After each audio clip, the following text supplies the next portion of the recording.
Hello बच्चों, कैसे हैं आप सभी students. Welcome to target mission.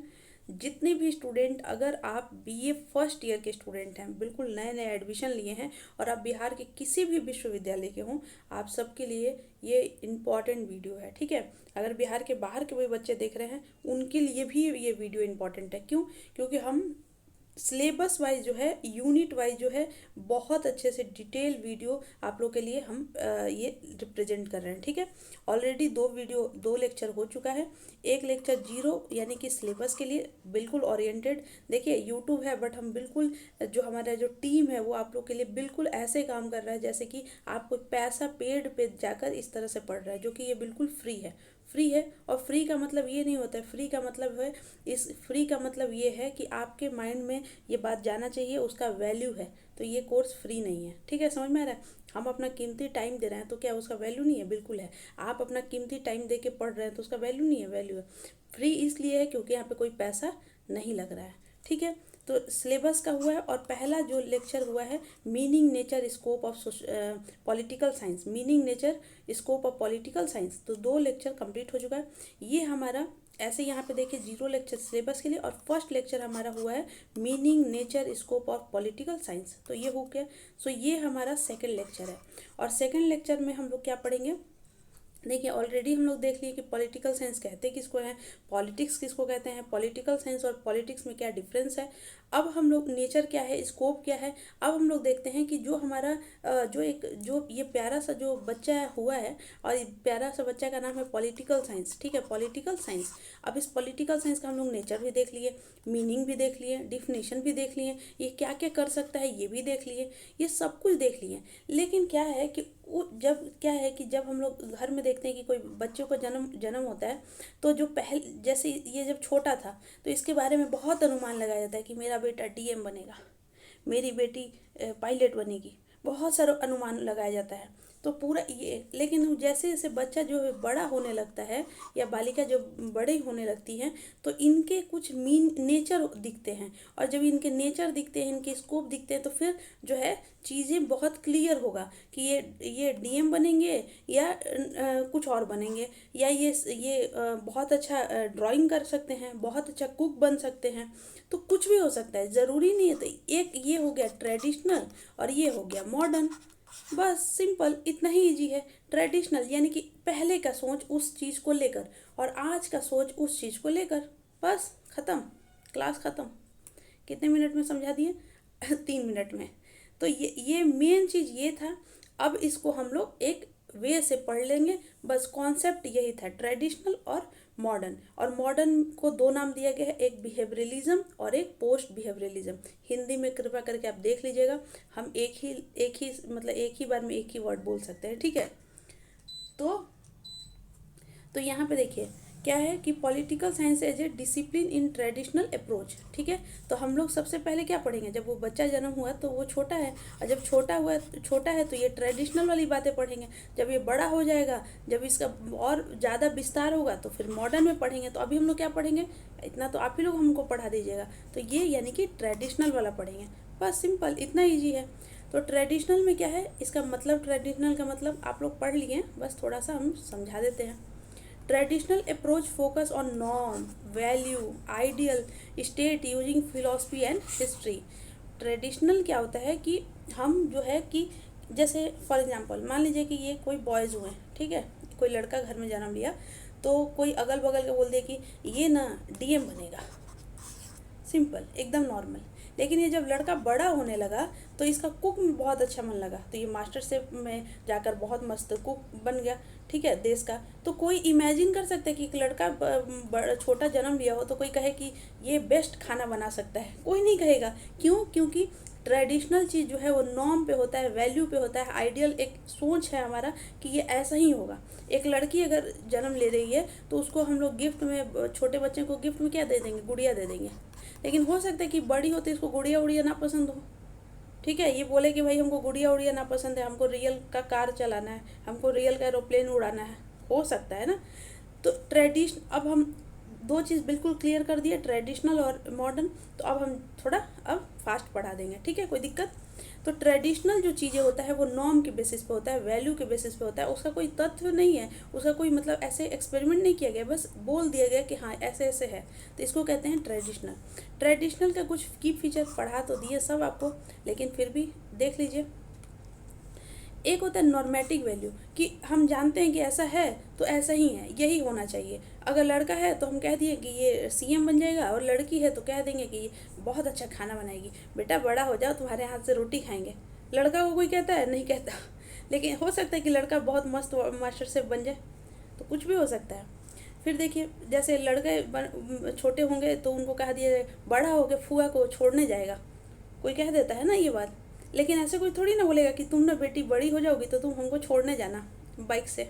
लेकिन हो सकता है कि बहुत सारे बॉयज़ हैं जो बाइक नहीं चलाते हैं, और बहुत सारी बाइक नहीं चला के वो कुछ और चलाते होंगे, या ऐसा नहीं है। देखिए, आप कोई भी चीज़, एक हमारा धारणा बन चुका है कि ये ऐसा ही होगा, खाना लड़की ही बनाएगी और बाइक लड़के ही चलाएंगे, ऐसा नहीं है। अभी जो है सब कुछ जो है थोड़ा अप डाउन हो सकता है, बट अभी के टाइम पे ऐसा नहीं है, ठीक है। तो देखिए, फिलॉसफी मेथड यानी कि दार्शनिक, बिना तर्क मतलब तर्क और मूल्यों पर आधारित, लॉजिक और वैल्यू बेस्ड पे, यानी कि तर्क है कि हाँ ऐसे है तो ऐसे है, ये सब कर दिए, लेकिन फैक्ट की बातें अभी तक नहीं हो रहा है। फैक्ट का मतलब कि जो फैक्ट का मतलब क्या होता है, फैक्ट साइंस से रिलेटेड है। और मतलब अगर कोई कह दिया कि लड़की को पिंक पसंद है, इसका कोई फैक्ट है? इसका कोई लैब में एक्सपेरिमेंट किया गया है? नहीं। हम लोग मान लो कि 5 लड़की है, ठीक है, 5 बच्चियाँ जन्म ली है, इसको सब पिंक ही पिंक दिया, फिर पिंक फ्रॉक, पिंक गुड़िया, पिंक, तो उसके दिमाग में कॉन्शियस माइंड में चला जाएगा कि भाई गर्ल्स मतलब पिंक। वो थोड़ी ना लड़की बोली कि भाई हमको पसंद है पिंक, ऐसा थोड़ी ना वो बोली। तो ये चीज़ है। State centric, focus on state law justice, यानी कि राज्य केंद्रिक, राज्य विधि एवं न्याय पर जोर, ठीक है। स्टेट सेंट्रिक हो, ये मतलब जैसे होता है ना कि एक जन्म जो लिया तो ये जो है घर के में ही रूल रेगुलेशन पे बंधा रहे, इधर नहीं जाना है, ये है तो यहीं पे रहना है। तो स्टेट सेंट्रिक, ठीक है। जब सब्जेक्ट है तो स्टेट के बारे में बात करेंगे। चौथा है नॉन इम्पीरिकल, नो डाटा और बिहेवियर एनालाइज, यानी कि तुम जैसे यही अभी जो हम बता रहे हैं कि लड़की को पिंक पसंद है कि लड़का को रेड पसंद है, ब्लू पसंद है, ग्रीन पसंद है, इसका कोई डाटा नहीं है। बस हम अपना दिमाग लगा लिए कि स्टीरियोटाइप बना लिए कि मतलब एक सोच लेते हैं कि दादी हैं तो बुढ़ापा में बीड़ी पियेंगे। ये कोई बात हुआ? ये कोई लॉजिक है? नहीं, ऐसा सब नहीं करते हैं। बहुत लोग अपने ज़िंदगी के लास्ट स्टेज तक भी बहुत अच्छा अच्छा काम करते हैं। तो ठीक है, बस ये सब जो है आपका की फीचर है किसका। वीडियो को पॉज करके लिखिए, पार्टिसिपेट करिए। 7:48 पे लिखिए कि ये सब किसका फीचर है, लिखना है। फ्री का क्लास नहीं है ये। मेजर थिंकर, अब देखो भाई, कोई भी चीज़ जब बड़ा बड़ा चीज़ बोला गया है या किया गया है तो उस पर थिंकर को लिखना है कि ये लोग ये सब चीज़ बात बताए। देखो, गांव में तो हम लोग भी बैठ के बहुत सारी बातें कर लेते हैं, लेकिन उसी को कोई बोल कर, एक्सपेरिमेंट करके, किताब में लिखकर मार्केट में छपाया, उसके ऊपर बहुत सारी डिस्कशन किया, डिबेट किया, तो उस व्यक्ति का एज ए थिंकर को गिना जाता है, ठीक है। गांव के लोग जब बैठ के अपने में बात करेंगे तो उनको थिंकर नहीं, लेकिन लोग कह नहीं देते कि बहुत दार्शनिक बात करता है या करती है।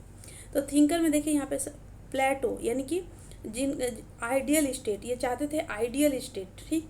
अरिस्टोटल, इनका बुक है पॉलिटिक्स, जिस मास्टर साइंस, ठीक है। Machiavelli, practical politics, law, Rousseau, social contract, ये सब जो है इनका बुक है। कौटिल्य, अर्थशास्त्र, ये सब इनका बुक है, ठीक है। ये याद रखिएगा, थिंकर को एग्ज़ाम में लिखना ही लिखना है। और तो अब देखिए, कोई भी चीज़ अब इस तरह से अगर कोई भी चीज़ होगा, जैसे आप जब जन्म ली, ठीक है, या लिए जो भी है, तो बोल दिया गया कि बेटा तुम ना बाइक नहीं चला सकती हो और भैया बाइक चलाएगा। तो लड़की बोलेगी क्यों मम्मी, हमको ही बाइक चलाना है। बोले नहीं नहीं, गिर जाओगे, टूट जाएगा हाथ पैर, तो शादी कौन करेगा, ठीक है। बोली अच्छा ठीक है। बचपन में तो समझिए, जब ये बड़ी हो गई बोली भाड़ में जाए तुम्हारा शादी वादी, हम तो बाइक चला के रहेंगे। तो यानी कि जब ये लॉ जो जब ये बचपन में था तभी तक ठीक लग रहा था। ये एक पर्टिकुलर, अब हम सब्जेक्ट पे बात करें तो ये एक पर्टिकुलर टाइम तक ही लोग इसको पढ़ रहे थे, समझ रहे थे, सब अच्छा लग रहा था। जब ये बच्चा घर के आंगन में तब तक खेल रही है, तब तक अच्छा लग रहा है, सब कुछ ठीक है। लेकिन जब समय बदलेगा तो लोग इसके बारे में क्रिटिसिज्म भी करेंगे, और वो काम ही क्या जिसका क्रिटिसिज्म ना हो। अगर कोई चीज़ का क्रिटिसिज्म नहीं होगा, अगर आप भी मेरा अगर कुछ बताइएगा कि दीदी ये ना आपका थोड़ा ख़राब है, तो हम उसको और अच्छा करेंगे, ठीक है। तो क्या होता है कि क्रिटिसिज्म जो है एक तरह का एक इनोवेशन है, कि अगर आप कहिएगा कि ये वाला लाइन में ये वाला स्पेलिंग गलत लग रहा है तो हम फिर से इसको ठीक करके इसको ठीक करेंगे। अगर आप कहिएगा कि ये कंटेंट का ये वाला, तो इस तरह से क्या हुआ कि ट्रेडिशनल का भी क्या हुआ, क्रिटिसिज्म हुआ। क्रिटिसिज्म कैसे हुआ, बोला कि यार देखो अनसाइंटिफिक है ये। अनसाइंटिफिक मतलब कि तुम जो कह रहे हो कि वैल्यू पे बात करेंगे, फिलॉसफी पे बात करेंगे, सेंटर मतलब स्टेट सेंट्रिक होना चाहिए, उसका कोई तुम्हारे पास साइंटिफिक प्रूफ है? Answer is no. तो ये क्रिटिसिज्म हुआ इसका। Non inclusive, people's behaviour ignore, यानी कि ये ऐसा जो तुम बात करो क्या ये पूरी दुनिया में ये बात को माना जाता है? Answer is no. Idealistic far from reality, तुम आइडियल दुनिया बना लिए हो, ठीक है, कि ऐसा ही होगा, रियलिटी से कोई मतलब नहीं है, बस ऐसा ही होगा। लड़का जन्म लिया है तो वो मास्टर से तो थोड़ी ना बन पाएगा, लड़का है तो वो डीएम बनेगा। तो तुम ये रियलिटी से ये बच्चा को बड़ा होने दो, ये खुद ही पता चलेगा। तो इस तरह से करके क्रिटिसिज्म है। तो ये याद रखिएगा, हम जितना भी एग्जाम्पल लिए कि आपके बुद्धि में एकदम चला जाना चाहिए, ठीक है, कि क्या क्या हम बताए थे बस। और लास्ट में आपको कंक्लूजन लिखना है कि traditional approach give foundation to political science through value and the state theory but lack of scientific depth, यानी कि जो ट्रेडिशनल जो थ्योरी है ये एक तरह का फाउंडेशन दिया। अब जो ये बच्चा जो जन्म लिया है उस बच्चे का फाउंडेशन तो घर ही होता है, और जैसा भी मतलब अच्छा बुरा सब ये घर सिखा देता है। उसके बाद जब जब बड़ा होगा कुछ कुछ चीज़ें इसको सही लगे कुछ गलत लगे तो इसमें सुधार होता है, सुधार हो सकता है। बट ये बात बिल्कुल सही है कि अगर ट्रेडिशनल अप्रोच उस टाइम ये सब्जेक्ट नहीं बनता तो क्या, अगर ये मतलब बच्चा यहाँ इस घर में जन्म ही नहीं लेता तो क्या ये आगे जाके क्या बनेगा क्या नहीं, तो बात की बात है, पहले फाउंडेशन तो ये है ना। तो इसीलिए ट्रेडिशनल अप्रोच क्या है, फाउंडेशन है किसका, पॉलिटिकल साइंस का, थ्रू वैल्यू और स्टेट थ्योरी। लेकिन गड़बड़ बस इतना ही है कि साइंटिफिक डेप्थ इसमें नहीं है। तो इस तरह से आप जो है कंक्लूजन लिखिएगा। यहाँ पे एक लाइन और अच्छा से लिख लीजिएगा कि यहाँ पे एक और लाइन लिख लीजिए, but lack of scientific depth. इसके बाद भी लिख लीजिएगा कि मतलब फिर भी हिंदी में भी लिख लीजिएगा कि फिर भी ट्रेडिशनल अप्रोच बहुत ही इम्पॉर्टेंट है हमारे पॉलिटिकल साइंस को समझने के लिए, क्योंकि ये फाउंडेशनल डेप्थ देता है। हमेशा कंक्लूजन पॉजिटिव नोट पे छोड़ना चाहिए, निगेटिव नोट पे नहीं छोड़ना चाहिए। ज़िंदगी में पॉजिटिव रहना चाहिए, निगेटिव पे काम नहीं बनेगा। तो इसके बाद यहाँ पे जोड़ लीजिएगा, ठीक है। So thank you so much, wish you all the best.